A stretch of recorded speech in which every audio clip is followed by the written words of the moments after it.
This is Our Voices, discussing issues such as economic inequality, environmental issues, education, school to prison pipeline, police brutality, militarization of law enforcement, mental illness, lack of black media, teen pregnancy, healthcare, voter suppression, with your host, Jerry McIntosh and Keontae Humphreys. Stay tuned and join the conversation. Let your voice be heard. This is the People's Media, sponsored by the McIntosh Principle, transforming and informing.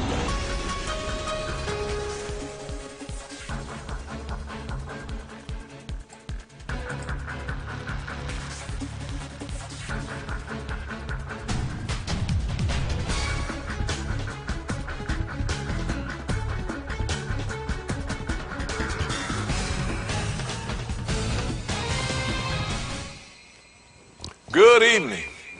I'm Jerry McIntosh, and this is Our Voices. Our Voices is the People's Media. This evening, we're going to talk about, or discuss rather, the arming of teachers. Is this really the answer? Be sure to check us out and let us know how you feel about this issue of arming teachers in the classroom. And what you think would happen if you see a teacher out there shooting when the officer come running in. Just give us a call and let us know.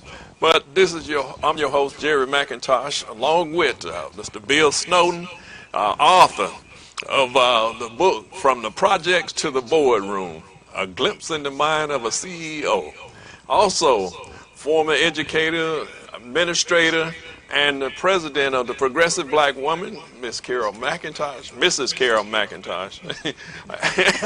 I'm glad you said that.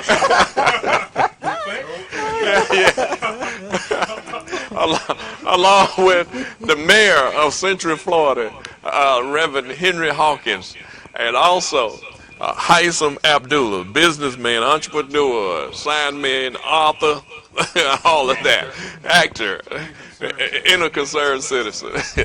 Good evening, everybody. Tonight and Keontae Humphreys in Detroit, Michigan. Don't let me forget. Yeah, our attorney to be is in Detroit.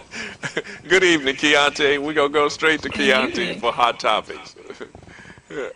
Well, good evening, everyone. It's such a pleasure to be back in front of you tonight. I'm going to go ahead and get through a few hot topics really quickly because I think we've got an excellent show, and I know you guys there have a few hot topics you want to talk about. I'll just give you a preview.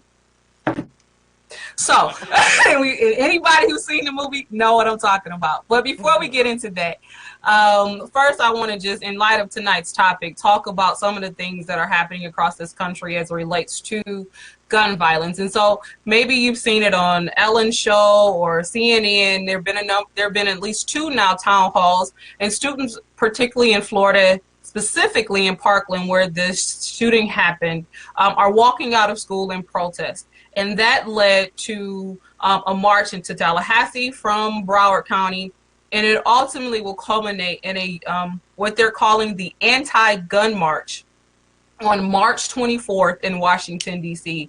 So for more information about that, definitely Google or look into the March for Our Lives. And it's the anti-gun march that's bringing together young people from across this country in protest to our current gun laws. And they're looking for your support if you'd like to donate. I would caution you to make sure that you donate through a secure source. So there are GoFundMe pages out, and I also think there's a link on change.org, but just make sure whichever way you decide to participate that you do it in a secure way. If not, load the car up, take a bunch of kids, get the church van, and let's give our kids the opportunity to let their voices be heard in Washington on the 24th of March. Going along with that, you may have also seen, particularly if you're someone who watches C-SPAN and live coverage, there was a young woman, a student named Emma Gonzalez, who was a student or is a student at the school in Parkland. And she is trending. The trending hashtag right now is We Call BS. And if you want to know more information about what the young people are saying, what they're doing, what they're calling for, if you want to read about their platform, just follow that hashtag We Call BS, and you'll learn all about what they're trying to do. So just to be clear, that hashtag is We Call BS, but the actual march on March 24th in Washington, D.C. is the March for Our Lives March. And moving right along, because we're going to spend most of tonight talking about that issue. A couple things. So the National Coalition for Black Civic, the National Coalition on Black Civic Engagement is revving back up this discussion that we've been having in this country on the DREAM Act. Many of you know that the government shut down, and a part of that shutdown was really promoted and urged by dreamers and people who are calling for immigration reform in this country. Well, dreamers aren't just people of red undertones or brown undertones. We have people who are immigrants in this country that come from the diaspora. And so there are a number of organizations, but specifically the National Coalition on Black Civic Participation on Tuesday, February 27th, they are calling for people to log on to their computers, your cell phones, your tablets, and follow the hashtag for Black immigrants. Again, that's hashtag for Black immigrants, where they will be having a town hall discussion with Black civil rights leaders talking about immigration as it relates to Black people, particularly the DREAM Act and what it will mean for dreamers from the diaspora to get these law changes. And just to give you the perspective, there are almost 1 million undocumented immigrants in this country that come from the diaspora that consider themselves of African descent. And so we're talking about a considerable number of people. Can you guys see and hear me? Yes. Okay, just wanted to make sure. It froze there for a second, so I just wanted to make sure. And then lastly, so again, if you want to be a part of that conversation, it will be live on Twitter, and there'll be a Facebook town hall where you'll be able to watch and chime in through Messenger. But that hashtag for Tuesday's event for immigration as it relates to the DREAM Act from people from the African diaspora, that hashtag is for Black immigrants. And lastly, tonight I wanted to just take a moment and shout out a number of the gubernatorial races, and maybe that word is like, what? Governors, okay? So the appropriate name is gubernatorial, but if you are in a state where you are going into elections for your governor, we definitely want to hear from you. We want to talk about that, particularly if you think that this is going to be a shift in your state, and particularly here in Florida, or in Florida, not here in Florida, but in Florida, we know that a great man who I think will lead Florida into a place of reform and change, and really has the heart of people, not just Black people, but people all together. Andrew Gilliam is running for governor in the state of Florida, and hopefully we will get an opportunity to have someone, if not him, on our show going forward, talking about that race in Florida, which we know is such a big race. We know Florida is always at the cusp of change and reform in this country, and we have an opportunity with this brother, Andrew Gilliam, to push Florida in the right direction. Another race that you definitely should take heed of and watch and be hopefully volunteer to participate in, or even donate a couple dollars if you can, is for candidate Stacey Abrams in Georgia. That is another big race, and that is a sister who's running there, and definitely want to support her and get behind her. She's getting a lot of press right now for some of the things that she's calling for. Definitely go online if you know somebody in Georgia. Look into her platform, learn what she's about. But overall, I do think that she is going to be a strong candidate in that race in Georgia. And then the other race I just want to briefly talk about, Benjamin Jealous. Many of you may remember him as the executive director of the NAACP some years ago. He is running for governor in the state of Maryland. That is also going to be a very tight race. It is a race that needs volunteers, that needs funding. And so if you have connections or just sympathetic to the issue, please look into that race. Ben Jealous, again, former NAACP executive director, is running for governor in the state of Maryland, and he's got a tough race ahead. And so those are just three races. Florida with Andrew Gilliam, who's currently the mayor in the city of Tallahassee, Stacey Abrams in Georgia, who sits in the state legislature there, and then Ben Jealous, who has taken a step back from politics in an effort to really listen to his constituents. And he's been on tour talking with people and doing philanthropic work. But now he's coming back into the political limelight, and he's running for governor in the state of Maryland. So those are just three races I wanted to shout out tonight as we kind of move into this election cycle and talk more about getting involved. As we know, all politics are local. And I think those are three races that we should definitely keep an eye on, because they will be impacting us, if not only locally, but as on a national platform as well. Thank you, Kent. Good job. Mm-hmm. All right. Good Carol. job. So, Keontae, are you going to run down up there or down here? She's going to run down here because she got to come back to Florida. Law school first. Yes, as soon as she get out of law school, All we're right. bringing her back. We're going to go. Thank you, Keontae, very much. We're going to move on to hot topics here in Pensacola. And first thing we want to talk about is robotic revolution. We're looking at television this morning, Jerry and I, and there was a show on Channel 3, and it was talking about robotics and how it's going to impact the future in the next couple of decades. And you want to talk about that, Jerry?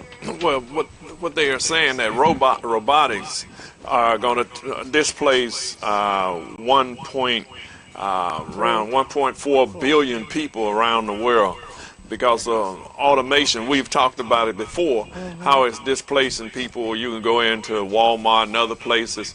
You go in and you go shopping, you go to work. You know, you pack your food, you can go check yourself out. So you got another job when you go there. I mean, I'm being a little facetious, but that's the fact of it. You know, people are losing their job because we like to speed through, and we are impatient now. And so as people lose their jobs, we who are working could possibly lose our jobs. We have to think about that. Those are y'all who are working. I'm not working anymore. I'm retired. But the thing about it, we are working here. But the good part about it, robotics and all of that, and that's why we are pushing children to go into these academies and learn about the technology, how to build them, how to repair them, how to use robotics. It's coming. It's no turning back. It's here. It's already here, and we just have to get engaged and be involved in it. But we have to make sure our children are prepared for the future. That's it. And we've talked about the country is awash in degrees now, but no skills. As you know, people have skills, but the skills that they got their degrees in, those jobs have been eliminated to a point. And then African American, our biggest hire was the federal government and governments period around with state governments, federal government, city government. But now that day is over. They couldn't the budget to the states, cutting budget to cities, federal government, and they're going to eliminate, and that's going to eliminate us from getting jobs in the future. So we got to be prepared to go into robotics and all of that. That's a good point, Jerry. Because I remember as a third or fourth grader, and the teachers always reminding we students that chose to goof off that when you guys get grown and of working age, they said that you were going to have a college degree to operate a dump truck. And sure enough, the garbage trucks now have robotics on. It's taking away the two men, and the guy that's actually in the driver's seat has to push buttons as well. So they weren't kidding when they told us to pay attention, and I'm so glad that they used that method because it made me want to get it as to not lose my job to a machine. Early on, 20 years ago, we were sack and saving it. Now we have to you got scan it ourselves and sack and save it. So, ready or not, here it comes. Technology is not waiting for anyone. So we best get ahead of this curve because, I mean, our voices, we're informing, we're transforming. So you've got to get ahead of the curve, find out about these programs. Even in high school, we alluded to in our last show that they've got work plans where by the time a 12th grader graduates from high school, he has college credits and programs are still kind of jobs. I have a grandson in another city here in Florida who God bless him, he's a straight A student, but at the same time, some of those A's are in classes that will give him college credit. Yes. And he's in the 7th grade. Yes. So that is absolutely true, Bill.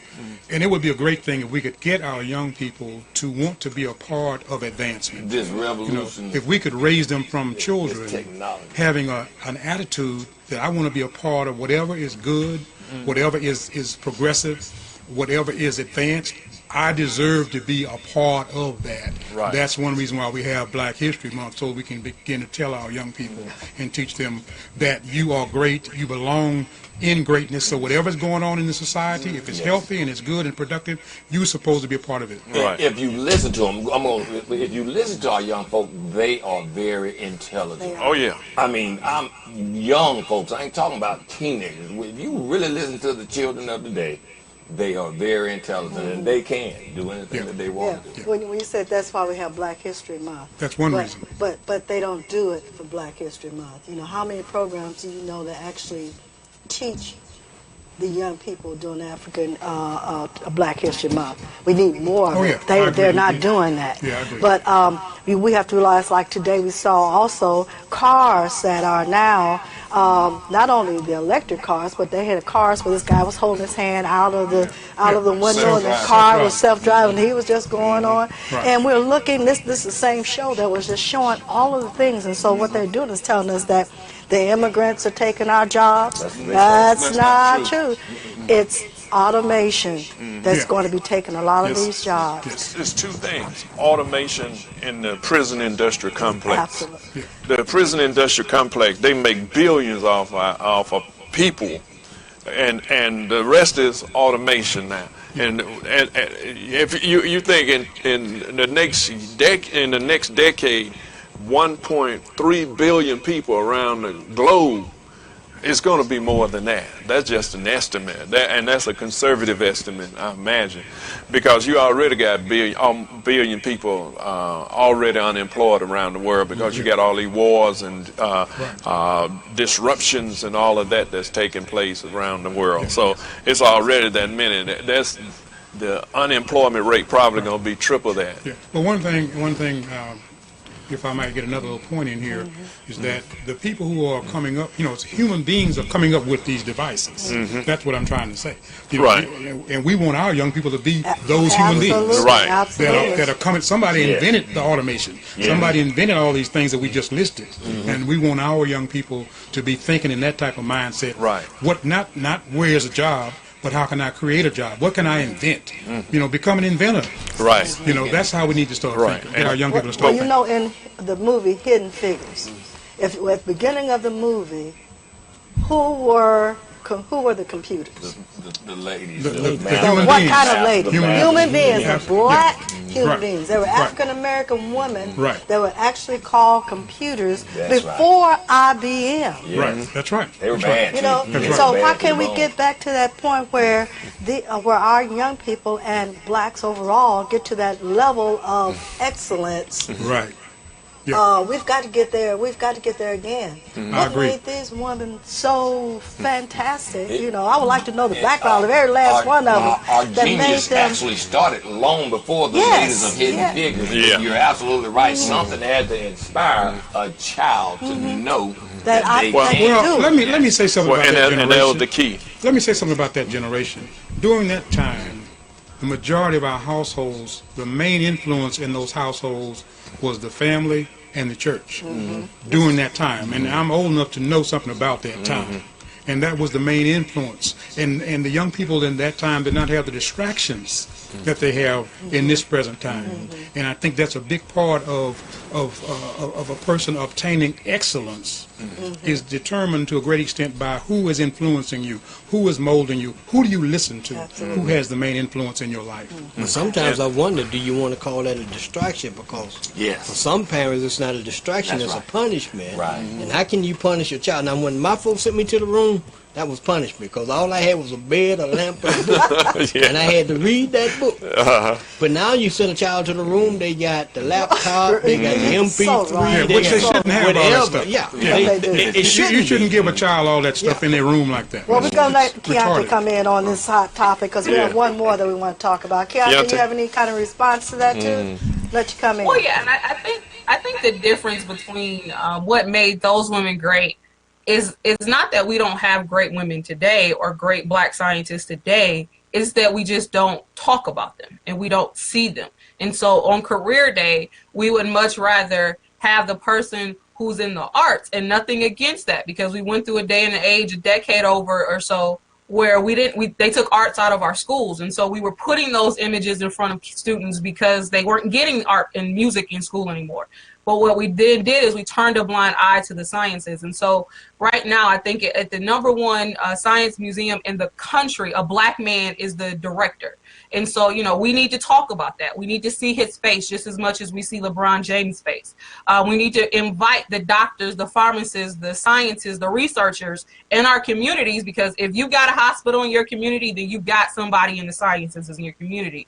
We need to invite those people into our schools, and maybe not to be a mentor, but to just be a part of a career day, to be that person that a kid can look up to and say, wait, if he looks like me, she looks like me, and I want to be like that when I grow up. Because as we know, they say we've found a cure to cancer, and a young black man supposedly has found that cure. And so we are still doing excellent and amazing things in math, science, and engineering. And I think we just got to do a better job of putting those people and those images in front of our children, because they need to know that they can be excellent at more than dribbling in a basketball or singing on reality TV. Those are all the distractions. The sporting industry and the entertainment industry are among the distractions that I spoke of earlier. All right, we're going to move on. Please call us. I know you have an opinion, 850-968-2741 or 850-780-6521. We're going to move a little faster today because we have two topics that we really want to talk about. The next hot topic, and then we get to our main topic, is the Black Panther movie. Yep. And if you've seen the Black Panther movie and you have an opinion about it, please call in and let us know and discuss it with everyone so that we can all listen to your opinion. How many of us on the panel saw the? Did you see it? I did. We saw it. You saw it. We saw it. So all of us. Yeah. Man, So, I'm going back. huh? Yeah. You can. Yeah, I'm going back too because I Now- want to see what I missed. Just give It'll me, be my if I third can just time when ask I someone, see it just this give week. me a takeaway from the movie. Without giving away the movie, I just say it was awesome. It's inspiring. Right. My takeaway is that we are geniuses and have always been. The way they hid this civilization and the vibranium to come up with a word so Yeah. close to To something else. Yeah. the metal, the precious metal. Right. The overall concept taught us that we are geniuses. I mean, and it's not a new thing. We've Right. always been And brilliant. one thing in the movie that speaks to what Keontae was saying a few minutes ago was the young lady who was the head scientist in the laboratory. Yeah. Right. She was the brain. She was the foundation of all of the inventions and all of the Right. scientific advancements. Was this young African woman in the laboratory? And what it brought out to me is that people need to visit Africa. See for See for themselves what Africa, the great cities that's there. Right. Because the only thing that the media show you is the people that's in destitute. And there's nothing wrong with that. We should see those people because we ought to want to help those Absolutely. individuals. Absolutely. But there's another side. Just Okay. like in America. Right. There's two sides to America. Exactly. They're going to show the best side of America. They're not going to Yeah. show the worst side of America. Yep. But with African people, they're not going to show any balance there. That these great cities that's there in Nigeria, in Benin, and other places around the world, South Africa, and all of those other nations, and that never get shown on television, Right. and people to this day still think there's something wrong with Africa. Yeah. Well, And I'm talking about us. the word I was searching for was titanium, and it Yeah. came up with the vibranium. Yeah. But now, this city is a make-believe city that was hidden under the trees, and it was like it wasn't there, so it was something down under a make-believe city, but Wakanda is the name of it. Right. Yeah, Make but believe. it reminded me of Timbuktu. What was that? Was that where all the science? Well, that was Timbuktu. Right. That's Yeah. right. See, It and that's reminded me of that concept where Yeah. everything Yeah. was. That's where everything was. pain. Yeah. and the thing about that, Carol, is that you brought up Timbuktu, and so we need to learn that, and we need to Right. know that these places actually existed, Existed, right. and they existed before the Greeks became so-called great, Yeah. before the Romans Before they became stole so-called out, great. before they stole our So- knowledge. Right, so we need to know something about Africa before the Europeans arrived. Right. Right. And we need to understand that there was a Timbuktu and a Mali and a Songhai, Right. and that these places had the only libraries on the planet, Planet, right. at that time, The- before Elvis Presley and Donald Trump. Yeah. Right, right. But our kids, and we're gonna let Keontae come in because again our time show. But our children, If you get my take your point. children to the movie because superheroes, or even the concept that you are great, even the concept for little girls that women can do the same thing as men. Women can fight. They're great women, warriors. Were great warriors as well. But it was a tribe of women, the Right, Amazon, actually, African that's Amazon it. tribe. Guess what? The last African leader to be in combat against the Yeah, Europeans that's right, sure was. in the 1800s was an African woman. That's right. Right, right. Yeah. She was the last one, Yeah. We led the last battles Right. need to against have the a movie in enslavers. regards to her. That would be a great movie. Folks, Sure do would. your research on the motherland. Africa is all that. It's not an S-hole country. It is where its civilization actually started. You actually look in your Bible. The Spirit of God rose up out of a place called Kema. Look it up, which Go ahead. is out of the continent of Africa. But call in, let us know. Keontae. Join the conversation on 850-968-2741 or 850-780-6521. Keontae. Well, thank you. I wanted to just give a couple comments. First, Jerry, I think you're dead on. We think that there is nothing in Africa for us. Well, here's the thing. North Korea, South Korea, China are investing billions of dollars in Africa right now to extract the resources and also to extract the people to come into their countries and work. And so let's be clear, while we as Americans, particularly African Americans, are sitting on our hands saying that there is nothing for me in Africa, you're sadly mistaken. And what I fear will happen is that we will see a new colonization of the countries within Africa because we are sitting on our hands, not going to the aid of our brothers and sisters, and also just investing. There are corporations are established corporations that have been in business for some years now within the continent. And so there are stocks that you can buy in companies. There are resources that you can invest in that are coming out of the country. There's a way for you not only to get involved in the social climate that's happening there, but also in the economy that's happening across the continent,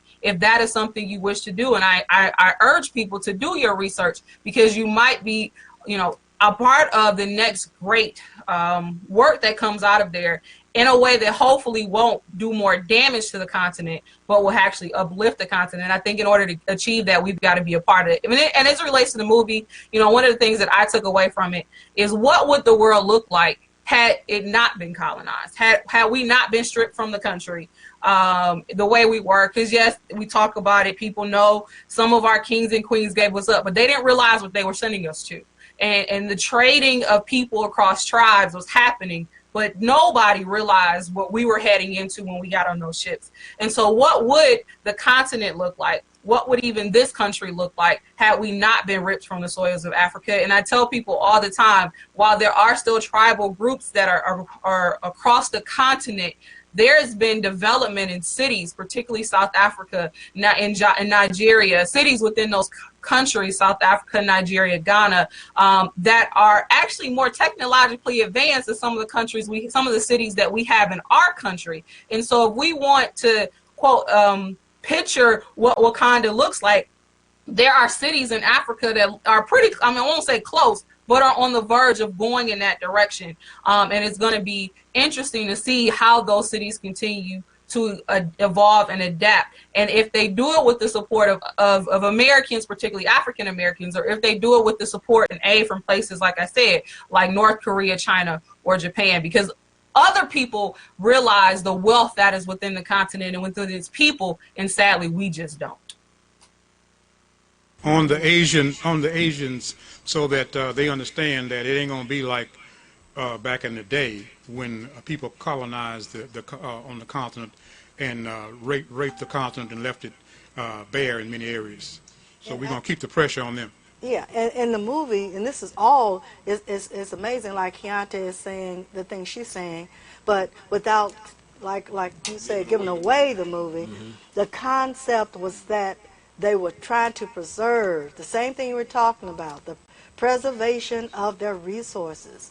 And so, if you go to a movie, you'll see what we're talking about. We don't want to say too much, but because they understood what could happen. And what has happened, what has happened to Africa right now. And what's happening right now. Right now. Resources being extracted. Right, extracted, that's it. If you have not seen the movie yet, what is your excuse? But let me say this to take away an excuse. Forget about the comic book. It's nothing like the comic book. No, it's not. It's not. It's much Nothing more like serious. You're going to get takeaways. You're going to learn life lessons. You're going to learn historical perspectives. I think when you come away, and after everything settles down, we really should have a deep discussion. Yes. Each one of those characters had something that we could discuss. And I would really love to have that discussion in regards to this And I think that added to that, we should have a deep discussion on the continent of Africa, because Keontae was right. China and Asia and all those are moving with jet-like speed through Africa. And we talked about it on the radio, Hyson, years ago, and that America was blocking us from going into there. And they were not even investing into Africa. Well, China got in and said, we'll build your roads, your bridges, and all that just for the resources. We wanted to take the resources and run the governments of their country. They said, just let us get the resources. Well, now they're getting the resources, but they're not really paying for the labor work that is. They're paying less than what the labor should be there. So we have to make sure that we understand how Africa is still being colonized to a point, but the resources was us that was extracted from there before. The human experience was stolen and brought here to use to build the nations and the nations of Europe and all the other nations of the world that's there right now. But if we are not careful, as black people in the diaspora, we'll suffer some of the same fate if we're not So ready it's for our it. job, as you're saying, Jerry, I'm pretty sure we're in agreement here, that it's our job, since we know what's going on. Exactly. It's our job to put pressure, because we do it, we put pressure, America puts pressure on other countries nations. about other things. Right. So we must get this country to put pressure and get our people in particular, because we have the wealth and the knowledge, even in the African American community. We have $3 trillion. $1 trillion. We can put pressure on these Asian actors. Let them know that this ain't cool. That you will not do what's been done. We will not repeat what's already been done. And I think we lowball ourselves by saying we only make $1 trillion. I believe it's more close to $3 trillion. Well, no, that's what I said, 3. Yeah. I said 3. Well, we spend it also. You're right. But we have what it takes, and we have to have a mindset more than that we have what it takes to put pressure on these Asian entities, that they understand that it's not going to be that kind of party. Yeah, no more business as usual. All right then. We know we can really discuss this panel, and with Keontae on, we can really get to talking, but we have to move on. We really Kara, would can I like, I jump know in there you're just- listening to us. I know just we have a good one crowd, Keontae wanna say something. and Keontae has another statement that she's going to say in a few minutes. And after Keontae Well, say I something- wanted. Oh, I wanted to just go back. We've got people commenting on our Facebook page talking about the movie. And so I just wanted to kind of address a couple things. Yes, this movie is the first black comic book character that we're seeing in the Marvel series. DC did Catwoman. It didn't do well in Hollywood. And so this movie is not only breaking records and setting records as it relates to just Hollywood overall. We've got a majority African-American, or actually, no, we got a majority black cast because there are people in the movie, actors and actresses that are coming from across the diaspora. And so we've got a black director, we've got a black executive producer, we've got just, you know, all of these people, and we've never seen this with this kind of acclaim in Hollywood before, not only breaking records, but setting new records. And so if for no other reason, yes, this is the first black comic book character to be portrayed with such grandeur. And that is a reason to go see it. It is a reason to go see it because we've seen Denzel get looked over so many times by the by the Academy Awards. And here we have a black man who made a movie for black people, and it'd be great to see him get an Oscar for Best Director. It'd also be great to see another black man finally get an award for Best Leading Actor and Best Supporting Actor and Best Female Actress in the sense of the women that are portrayed in this movie. And so go support the movie. As much as we may want to boycott Netflix, Hollywood, and all those kind of things, if we don't support it, they won't support it. And so it starts with us, and I just encourage people. And I want to thank the folks who are chiming in on Facebook right now, just kind of bringing up those comments. It's a bunch of people, Felicia Andrews, Sonia Hayes, that are talking about this right now, and I just want to thank them for bringing that part of the conversation back. Okay, thank you so much, Keontae. Now for our main topic, which is very, very interesting. I want the people to call in and tell us how they feel, especially if you have children in the school system. Jerry, you want to say something first? If you're having any trouble watching us on Facebook, go to The Macintosh Principle. That's The Macintosh Principle, our website, and you can also watch us there if you're having problems. Right. Okay. Well, our hot topic tonight. Our main topic. We always do hot topics so long. We always do our hot topics with our main topic tonight. I'll say is this really the answer? Arming teachers in the schools? Is that really the answer? And give them a little update on why we're talking about arming teachers in schools, Jerry. Yeah, just what we're thinking about. We'll get that. Go ahead. You on there, caller? Go ahead. Yes. Yes, go ahead. Anybody hear me? Yes. Yeah, this is Henry Stromas. Okay. Big fan of the show. Go ahead. And the topic for today is all about like gun control. Uh-huh. And how the government is not really trying to invest and trying to make regulations against having people get these weapons of destruction. Because the only fact is, it's like any marketing, it's to say marketing scenarios, sex sales and gun violence make the government more money, all about war. I try to see the answer is mental, like a mental health issue. That's why I think this administration is trying to do away with all these policies and not let people get the mental health that they need. And the majority of the people doing violence against other people are the white people now.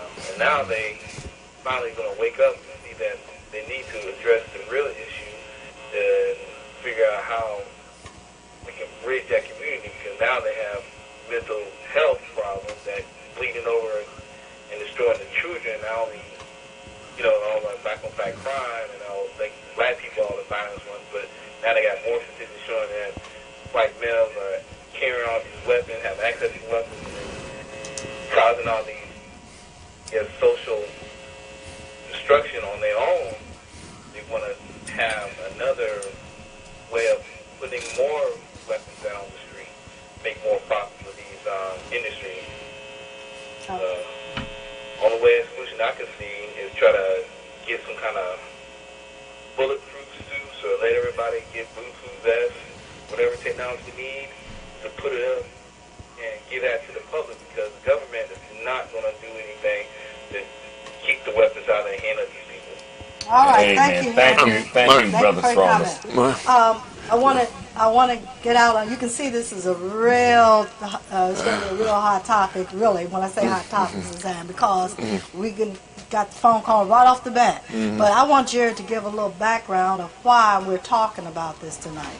Well, you know, in the last since 1999, we've had 67 school shooting in this country, and just last week we had a mass shooting of 17 students at a high school in Parkland, Florida. So. That's why we are talking about this issue. That should have been talked to. There should have been something done when all those children was killed in Sandy Hook. Those were babies. You know that their bodies were cut in half and cut to pieces with the kind of guns that they was using. And these guns that they use, the bullets bounce around in your body and cut you to pieces anyway. So, but the deal is this: they are trying to put it on mental health. There are some people got some mental problems, and there are many people who are in this country with mental problems, but they are not killing anybody. They are not shooting anybody. This guy was methodical. He planned this to the T. He knew that if he pulled that fire alarm, that people were going to come running out of there, and they was going to be gunned down. He had a AR-15, which is an automatic gun that will shoot thousands, hundreds of rounds in so many minutes. So it was nothing that anybody could do. If a teacher had a gun, what would they do? They would have to be right up on them if they had a little pistol. You know, you shoot an AR-15 from away. Let me ask the principal. Carol, can you picture anyone on a campus or at a school having a presence of mind to be a teacher, which is a whole world in and of itself, and also be a person that you can depend on to kill someone that is trying to hurt the children? No, not all teachers. Can you see that? Can you picture that? I can't see, but I can see some teachers. I'm saying if I was still in the school system, I can see teachers that would like to do it. There are teachers that would love to carry Right, they guns. care that much about the children. No, they like guns. They love guns. But what I'm saying is, and they don't mind carrying, and they feel safe and secure with them. Okay. So, but as far as a teacher, they get their degree to teach. They are underpaid. Right. It's a lot of stress on teachers. They're constantly working. They're working when they get home. Now, what they're trying to say, on top of that, you have to go to gun training classes, purchase a gun. Now, are they going to buy these guns for these teachers? Purchase a gun and then be trained in it, and then have the mindset to take your kids to the corner, because you know they have drills that they're doing. The kids have to get their kids to a safe location, and at the same time be able to take their guns from their secure location and be able to fire. And so I think a lot of teachers are really not into that. One thing I want to say about, I want to get off of that for a second, because I want to go back to mental health. Why is it that when someone does something, if it's a white, and I'm just making a statement, if it's a white person, it's always a mental thing. If it's a black person, he's a thug. Well, you know, I think he's that. Yeah. If it's a immigrant or a Mexican, what to say? He is a murderer. He's out to kill your family. Y'all saw that commercials on TV about who was that guy running? And he has this girl running, in Florida. and this guy shoots the girl, and he says, "Okay, this is a Mexican," And so my thing is, why is it just the whites have mental illness when they do something? Because I think it's a planned atmosphere in our country for black men. Open season has not just begun on us. We've been public enemy #1. We were born suspects. So it's just the condition of the mindset of America to make sure that when it's one of them, regardless, it's just collateral damage. But it's all about the dollar and the lobbyists and the NWA and politics. But and it's about the labeling. Mental illness. See, they put mental illness as a part, and that's what Trump is talking about. Let me get this. Mental illness. Let me get this in here. Look, here's the deal. People look out for their own. I don't care if their own just shot a bunch of students in the school with an AR-15. People look out for their own, and they will automatically do less damage and use kinder words when they're talking about their own. Right. Now, when it comes down to other than their own, especially if they have a history and a legacy of imperialism and colonialism and racism and slavery, and it's just they did the same thing with the Native American. The Native American was fighting for his land and for his family and his people. He was called a savage. Okay. Many of the people who are from the Middle East that have been driven crazy by our foreign policy are called terrorists. When you and I are called, what. Okay. So it's human nature in the sense that these are people who are being taking a soft glove to people that look like themselves. 45 didn't mean to be careful when putting my head in the squad car. That's not what he meant. He didn't mean our heads. He meant this guy here that survived that did what was too coward to take himself out after shooting innocent children. And Carol is right. She's right. Whenever it's somebody other than a Caucasian or European person, they're called animal, they're called beasts, they're called thugs. And I have not heard anyone refer to this guy in any terms, anything like that. Alleged shooter. Alleged. And you're right. Trump jumped immediately on the MS-13. They cut people up and all of that, as if that's all people do from Colombia, and then you got this guy running around talking about there will not be no sanctuary city in Florida. Got somebody supposed to be Hispanic guy shooting a white lady, gunning down to turn people against each other, to continue this evil of division. He's in feeding this his country. base. And people like him. He is not the only Trump. Okay, he may be the head man, but he is not the only person that thinks like that. And what they're doing is they are stirring up the base, and they know that many of the people that support them don't think beyond the surface. So dealing with this shooting, and he's saying, and he's jumping on mental illness, and that's his direction he's going into. Maybe not even talking about blacks or anyone else, but that's the way they're going. Instead of gun control, he's talking about that.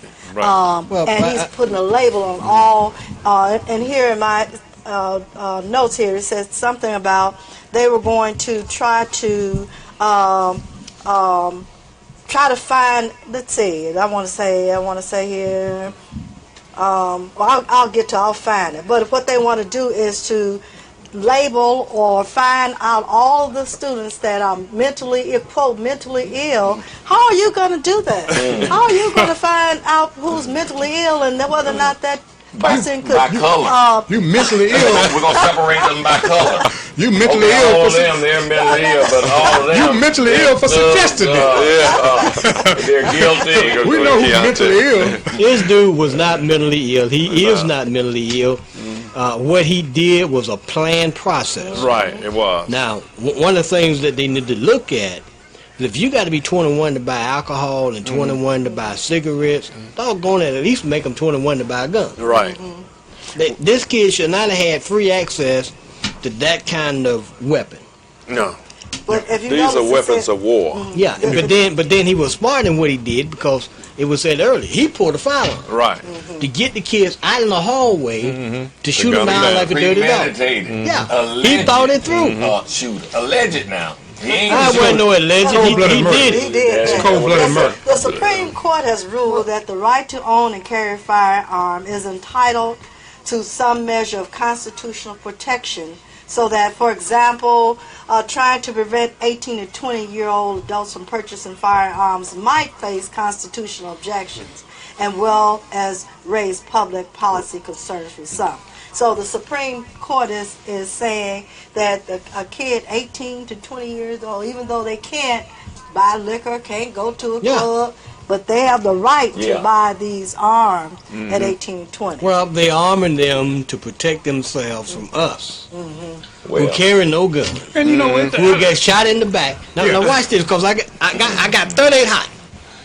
A police officer was on the scene and would not go in. No, a coward dressed in a uniform, had a badge, and was deputized. Do you think he was a on coward? the scene. I don't think so. I think the dude said, I got a cap gun. This guy got an AR-15. I'm going to run up in here with somebody spraying. I don't think he was a coward.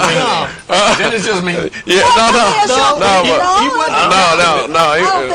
But the issue is he was there, he called it in, but did not take any actions at all. But At all.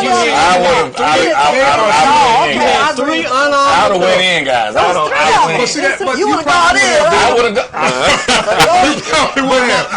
have gone If we in. look at I wasn't going to be on no campus being paid. I'd have gone in, man. Look, Sorry. I went in. Look, here's the But deal. there are They're three of them. scapegoating with this thing, okay? Yeah. Yeah, that's Now what it they're is. gonna take attention- Now Yeah, they're going to take the attention off of the Wild Wild West culture. Right. Right. Put it on this individual. There's one to get away individual. from the main discussion, which is we live in a killing culture. Right.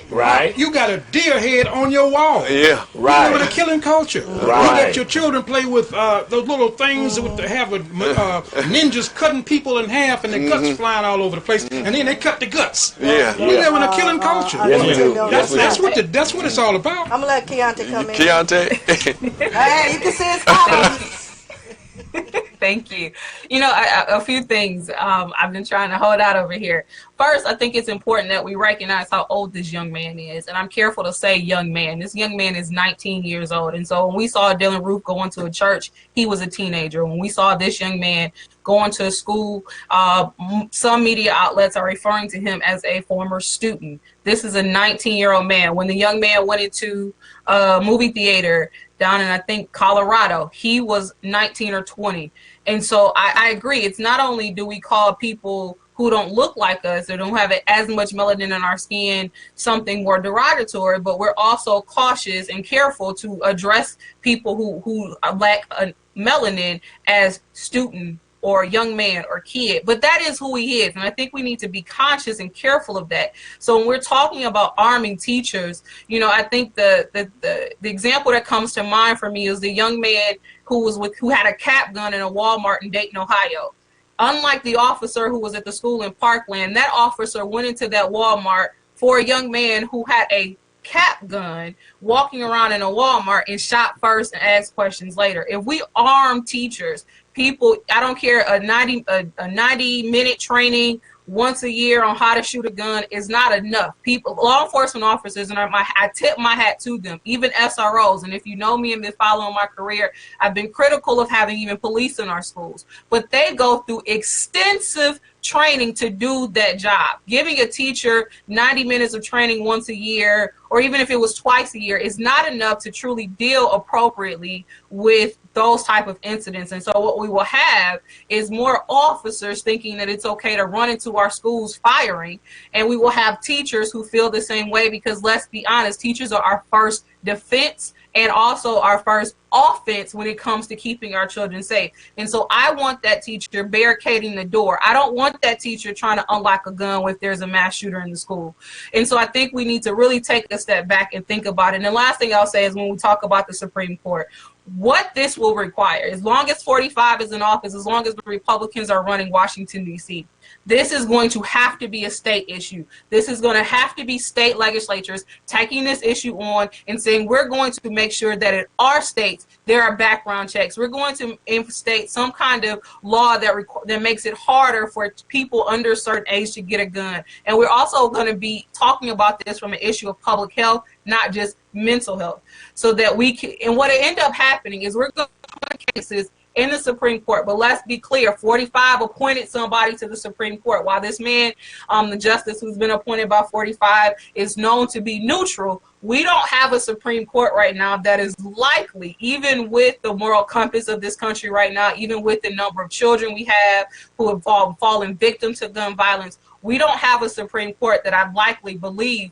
will be on the side of reform. They're going to most likely tear down these laws. But in the meantime, I urge people at the state level to call your state senator, call your state rep, and say, we need a bill before the session closes, not to arm teachers, but for gun control and gun law reform. And then let the Supreme Court figure out years of figuring this out. But at least then we get action now. And while most likely what will happen is we will see reform across the country. And hopefully by the time it makes it to the Supreme Court, we'll see enough states across the country with reform, and the Supreme Court will hopefully then say, no different than we've seen with capital punishment and other voting rights issues, that it will set the tone for the Supreme Court to say, okay, we see that the people across this country want reform, and we will give them that because we see that is what they want. But if we depend on the Supreme Court to fix this for us, we won't be getting it fixed.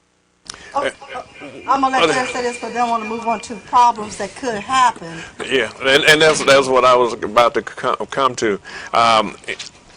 If teachers out in the hallway shooting, police not going to know the teacher from the student, and they gonna come in blasting, gun blazing. Somebody gonna go down with a gun, and that's the danger of trying to tell teachers to arm teachers in this country. Imagine a black male teacher. Yeah, go. I'm telling you, you on there, caller. Go ahead. Yeah, good evening, y'all. This is Michael Conyers calling from Atlanta. Yeah. Great. How you doing, Mike? All right. A couple of things I was listening to the show, and no one has asked this question yet. How does an 18-year-old afford the weapons that he has? Right. From the social media pictures, it looked like he had a lot of weapons. I own several weapons myself, and those aren't easy to come by, and they cost a lot. Right. Two, on another topic, as long as the NRA links in the pockets of all these senators and congressmen, there's not a lot that's going to be done. That's Right. So asking for reform on That's right. nothing's going to happen because the money from the NRA is just so long. And, Lobbyists. You got to pull that lever. Third thing, I know I'm going kind of fast, but third thing is that forgot what the third topic was, but we'll stick with those two for now. All right. All right. I wanted to ask that question again. I'm just curious about that. That is a good one. Now, he that's a just good lost question. his mom, so maybe he got some insurance money. Family took him Well, he in. did. Families ain't Yeah. just taking Oh, he people got in. But insurance the key point, I think, moreover, is the fact that the warning light was given. I mean, people reported this guy, and they just did not act on that situation. But you can't act on it just for someone reporting something. Yeah, that's It's just like someone called the guy from the Walmart that Keontae is talking about. Somebody called and reported it, and But the at police least came had their eyes and on him, shot. though. They should have at least had. Yeah, But they did. They did, but They you did, just but- can't do anything. Unless They you got commit a to crime. shoot up the school. Well, that's the way. That's the way All right, it okay, is. now we They- can do something. You We live in a- cannot we arrest live in a- someone we for live what in a they killing think they culture. might Yeah. do. Right. We live in a killing You know? culture. The whole world. Yeah. It's affected the whole world. All One right. more thing. One more thing. Go ahead, Mike. They're talking about adding armed teachers in the schools. Uh-huh. There was an armed guard on site who stood outside during the Yeah, that's what we Yeah. That's what. That's what. What is that? He was talking about the. Yeah. Bruh man said, I'm not going up in there. Bruh man said, I'm not going up in there. That's all, I'm not too. going in there. And No. I know what the other one was. I'm sorry. One more thing, and I'll let y'all go. They keep talking about the bump stock issue. Yeah. Right. Stock does It's nothing stock. to make the weapon automatic. That's Right. right. All Strong, this black good at what he does. It's just distractions. shot. It's still the same thing. I Right. think the whole bump stock argument is just a distraction. It It is. is. Yeah, It that's is. all it is. It is. All right. Thanks for calling. Thanks, Mike. Yeah, thanks, Mike. All right. Okay, another problem could be All right. bullets that ricochet. You know, there's certain bullets that ricochet. Yeah. So here you have a teacher that's been trained, like Keontae said, for about a 90-minute program. And then Wow, here's a good one. here, the bullets they shooting, and they're not quite good at Number targeting, and that bullet ricochets somewhere. And that Number teacher 4. shoots a child or someone that's not the gunman. What happens then? Look at Right. number 4. Okay, let's hold on number 4. We'll get to call. Go ahead, caller. You on there? Hello? Hello, you on there? Hi, this is Jerica Conyers calling from Atlanta, Georgia. Yes, All right. yes. How you doing, Jerica? Hi, Atlanta, hot tonight. So, the other caller, he mentioned a couple of things. So, what I would just point out from the difference between, like, our community from the white community is, in every majority of every black school in Atlanta, there's a deficit. The kids have to walk in. I don't recall a day in high school where I didn't walk through a deficit, or even leading up to my senior in high school, about 15 years ago. So I'm pretty sure they have more up-to-date security methods now. But they went to carrying clear book bags. I mean, they treat black culture or black kids like criminals as soon as you walk through the school doors. But I mean, this kid walked into school with heavy metal and nothing went off. I'm just finding out how to believe, but in a black school, you walk in with a pager, things are going off. Yeah, we want to remember. Go ahead. I'm sorry. Go ahead, Go ahead. Jerry. I feel like since it's more of the Caucasian schools now, it's such a big problem. But when we have like literally legit issues in our community, it's kind of like, oh well, you know, that's a black issue, but it's a national thing that this one kid got in. I mean, it's just mind blowing that we're gonna stop everything we're doing. Oh, sorry, that's my son. Focusing on. Oh, You know, She makes a good point. Great point, That but is a great that point. goes back to our society. We want to remember that Parkland was 10, 15 miles from Mar-a-Lago in South Florida now, so they probably don't have the metal detectors at the front door. Should have been some kind of security that he had to get past, but maybe this, he did this get guy past. here weighed them on through. Well, they're gonna have to. With the Yeah, weapon. you're gonna have to. It may not be in my lifetime. It may not be. In And if my, he had the weapon showing, he showed enough one. He probably went and got in the car. And took It off. may not be in my lifetime, but they're gonna have to get back to community schools. These places are too big. Okay, All right, thank you yeah. for the spirit of your Thank call. you. These places are too big. You know, so they're gonna have to get back to community schools because with a community school, the security is not just the guy on campus, the security guard. The security is the community. Right. And so what has happened is, to save money, they put all the peasants in the same building. Right. And so they may have to close all the big white schools and reopen the black schools. Okay, you on there, caller? Hi, my name's Ambrosia from Mobile, Alabama. Okay. Homegirl. How you doing? Great, great. And I just want to say a few things, and then I'll go. I said, we are ignoring the answer that really matters, and we're distracted by the gun violence. The truth is, we need to get back to the basics. And the basics are establishing God back in school, returning order back to homes, and holding our communities accountable. If we allow more government involvement, we will lose control of our liberties.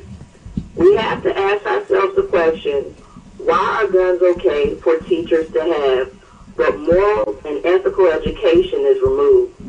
It's time for us to take responsibility for our children's education and upbringing, and then we'll see change. Awesome All right. point. Awesome point. Thanks for calling. All right. Yeah. One other thing, shooting the wrong person.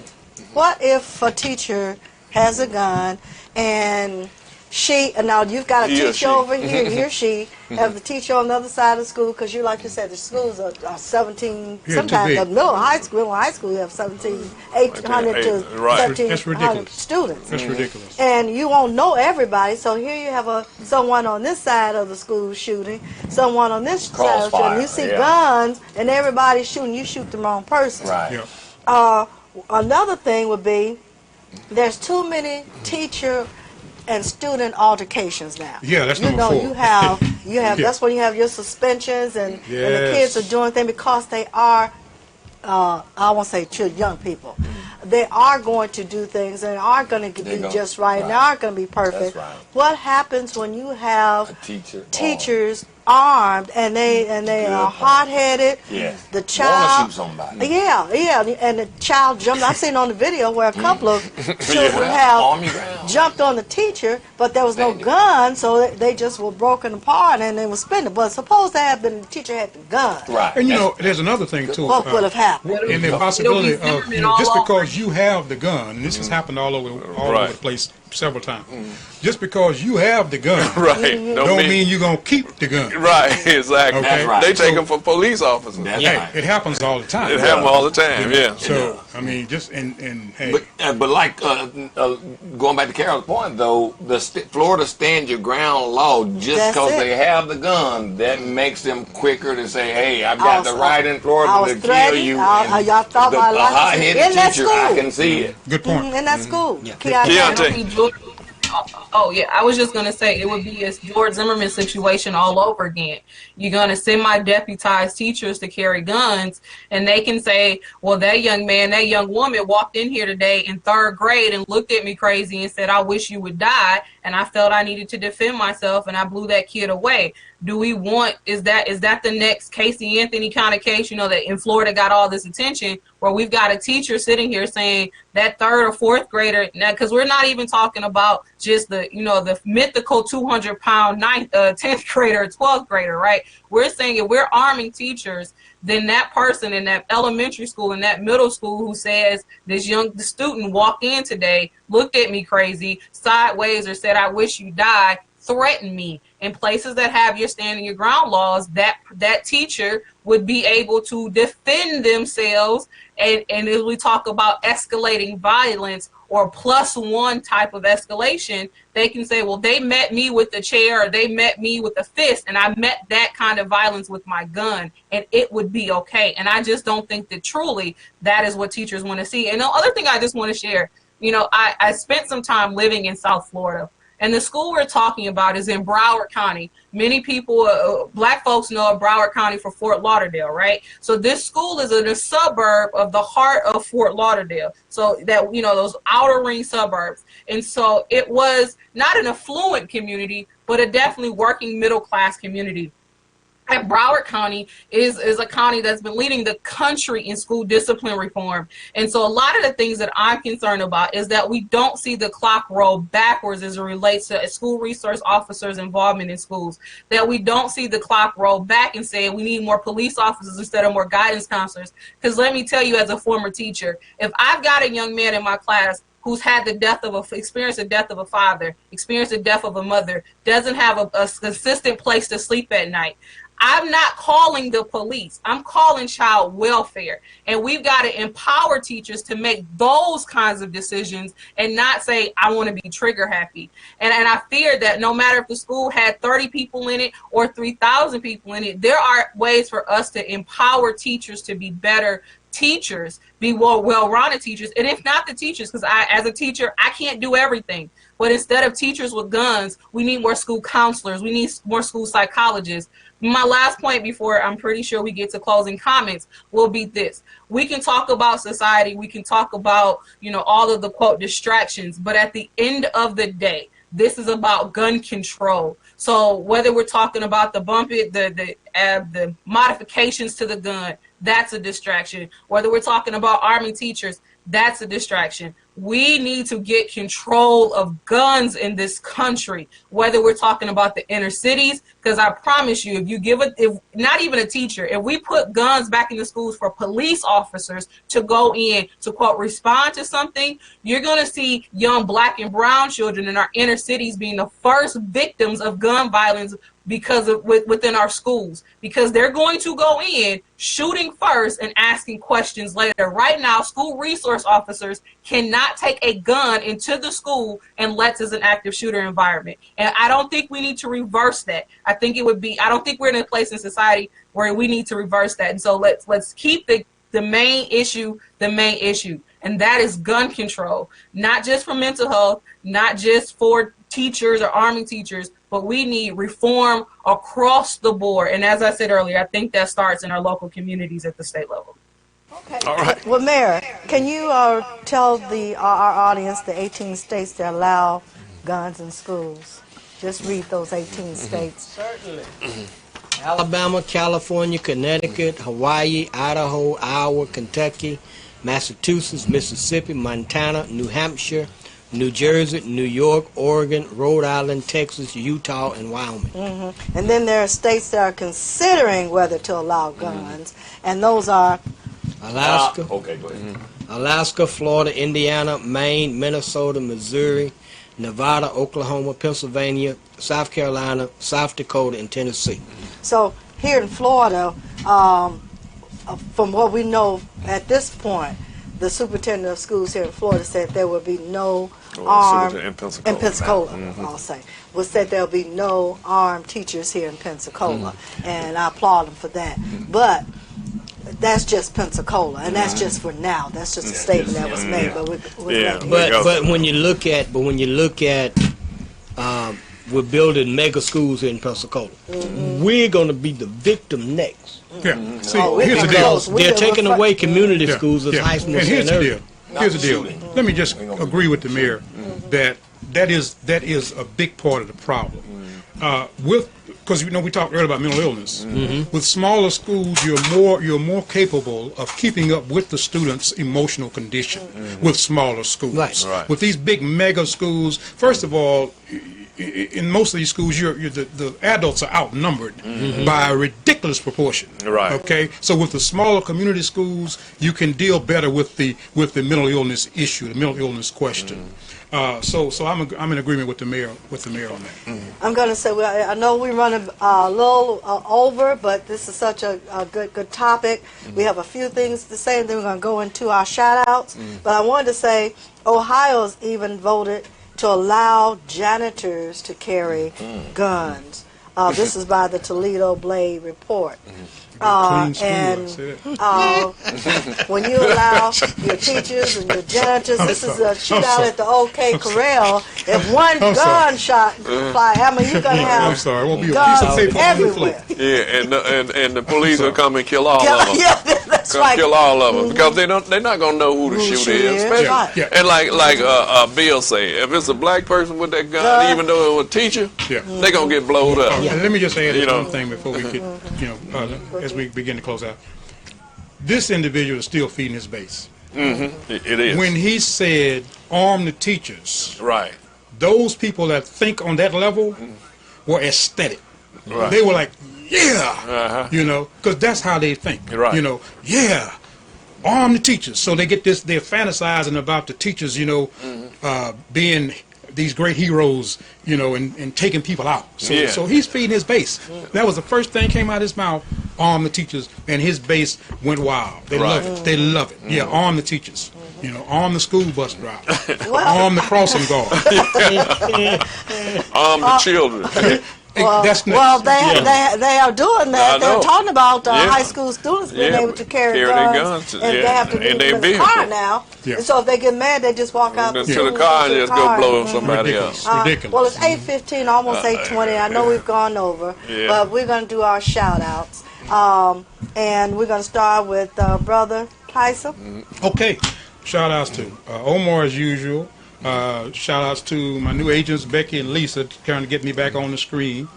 Shout out to Ellison, to Miss Doris. Shout outs to Johnny and Miss George, who had a wonderful program on last Oh, that was evening. awesome. Yeah, awesome program she Yeah. brought into town from Alabama State. Yeah. Yes. Shout outs to Uncle Dave, Bella, Kimberly, and also shout outs to anybody out there that's doing something to help somebody else, seen or unseen. Right. Okay. Mayor? Shout out to Los Live in Texas. Condolences go with you on the loss of your grandmother. All the way to Virginia, all the way to Atlanta. Lisa Paget Hughes, congratulations on the nomination award that you got. And to all of my church family, and just everybody, just so glad to have you. Let's just stay safe. All right. My shout out is to all of our wonderful Facebook people that watch us and comment and even call in. But my biggest shout out tonight, I want to take this time to shout out to all the people that donate to the Macintosh Principle. You have been so generous to us, and we thank you for it. We want to continue to inform and transform. So please continue to be generous in your donations send them to P.O. Box 1024, Cantonment, Florida, 32533, or go to our webpage. A lot of you are already on our webpage. Click on the PayPal icon. But our webpage address is www.themacintoshprinciple. Click on the PayPal icon and make those donations for us, please. We ask that you be generous. If you don't, just give us what you can. But those that have the wherewithal, please donate to us. And if you send a check, I might add, make it out to the Macintosh Principle, not the Our Voices, but the Macintosh Principle. Thank you and good evening. All right, Keontae. I want to really take my time to shout out what will be happening in Tallahassee tomorrow. And so I understand, thank you, Cindy, for posting this. There is a march to the state capitol tomorrow that starts at 10:30. Excuse me, as my gaze goes downward. It starts at 10:30 in the morning in Tallahassee. There'll be a press conference at the Senate building, the Capitol building, at 11. And so 10:30 march. This march starts at 10:30. That will then go to the Capitol building and culminate in a press conference at 11. And then if you actually want to be a part of lobbying activities, maybe you don't want to march, maybe you don't want to be on a camera, but you want to go talk to your state rep or your state senator in the state of Florida, there will be lobbying hours that start at noon, particularly with the state senators there. And then there will be folks will be attending the the Committee on Gun Violence hearing. And so if you are familiar, maybe not, with how a bill becomes a law, social studies 101, how, something that's drafted in the office by that state senator or by that state rep becomes law. It has to go through a committee. And so there will be people who will be attending the committee hearing tomorrow on gun violence, as Florida talks about arming teachers, as it talks about background checks. And if nothing else, go ahead and look on Facebook. I'll definitely be keeping an eye when Cindy goes live to just share it so that people can be a part, even if you can't go. But like I said, this is a state issue. The mayor listed off a number of states that are arming teachers, and arming teachers is just one drop in the bucket when we talk about gun control. And so if you are in Florida, even if you're not, find out what your state is doing to support efforts for gun control and gun reform. And thank you, Cindy. I'll be sure to post that information tonight, and then definitely share that when you go live tomorrow. And thank you for watching our show. I wanted to shout out Cindy because she is doing great work on behalf of mothers who've experienced gun violence. And that's another voice that needs to be heard, not just people or young people who are coming from certain type of communities, but there have been mothers in the trenches for now years talking about gun violence and the need to bring about gun control and gun reform. So thank you, Cindy. I want to shout out Jerry and Michael Conyers, who's a family member. I also want to shout out to another family member, Alex. Nicole, Richard, and also shout out Pam Harris, who's a family member. So, and I want to say stay woke, everybody. Let me shout out Keontae, our attorney-to-be in Detroit. Well, yeah, our attorney and future president and all of that. So we're going to shout her out. My cousin Pat and my Aunt Jane, Diane Pruitt in St. Louis, Pat and Jane in Chicago, Ora in Arkansas, Mike and Jerry in Atlanta, and John VC, who is here in Pensacola, and of course Cindy Martin. Thanks. And for everybody that watched the show, we want to thank you again and again. We cannot thank you enough. Be sure to like our show and share it when we are on the air. We definitely need you to share it. We was intending to tell you that earlier. It's a bit late now, but the next show, be sure to share it. Yeah. Well, we want everybody to say stay woke, stay in tune, stay empowered. With that, Jerry. Good night. Let me get all one more. right, okay. One more shout out to our live studio audience. Oh, yeah. Live studio audience. We always get our live studio audience. We have a live studio audience, and we want to give them a shout out. Yes, thank you. Give Brother Gavin his shout out. Yeah, oh yeah. And we want to thank our engineer, Alex Gavin. Yes, the best in the business. Yeah, for making sure our show runs properly. If you want to get a portrait of your family member, a mother or father, you better get your orders in now. 850-776-2230. for Mother's Day, Father's Day is not too far off. Right. So if you want to get them in, you need to get them in now. All right. With that, stay woke. Good night. We'll see you the 4th Sunday in this month. Second. Wait a minute. This Second. is the 26th. We'll see you the second Second Sunday in March. in March. Yes. See you then. All right. Good night. Good night. Good night. Hey. Our voices. This is Our Voices, discussing issues such as economic inequality, environmental issues, education, school to prison pipeline, police brutality, militarization of law enforcement, mental illness, lack of black media, teen pregnancy, healthcare, voter suppression, with your host, Jerry McIntosh and Keontae Humphreys. Stay tuned and join the conversation. Let your voice be heard. This is the People's Media, sponsored by the McIntosh Principle, transforming and informing.